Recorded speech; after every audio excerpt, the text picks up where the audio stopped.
Muling isinusulong na ilang grupo na maipasa na ang Freedom of Information o FOI bill na halos 3 dekada nang nakabinbin sa Kamara. Isinusulong ng mga FOI advocates sa isang signature campaign para rito na kanila raw ibibigay kay Pangulong Aquino bago ang kanyang State of the Nation address. Balitang hatid ni Tina Panganiban Perez.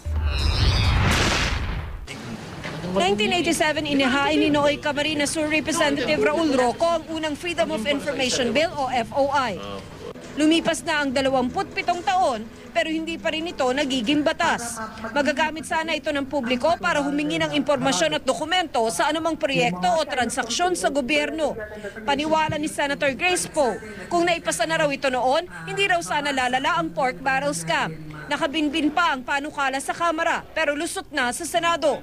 Sinuportahan ito ng mga kinasuhan kaugnay ng pork barrel scam. Kung nagkaroon ng FOI noon, sa tingin ko hindi talaga aabot sa, maliit pa nga yung 11 billion sa tingin ko more than that kasi napakarami talaga mga transaksyon ang hindi natin nakikita. Sinuportahan nila ito, Senator Jinggoy, Senator Bong, si Senator Enrile, matagal kami nagdebate dyan. Suportado rin ito ng Makati Business Club. Good governance is good economics. And the whole idea, I believe, of the Freedom of Information Bill, among other things, is to institutionalize this culture of accountability and transparency. Tutol daw noon si Pangulong Noynoy Aquino na masama sa FOI ang executive privilege o mga usapan kasama ang Pangulo at anumang konektado sa national security. Pero naresolba na raw ito. Ang tingin namin ay it's a question now of political decision on the part of the highest leaders. Hindi na substantive yung issue ngayon.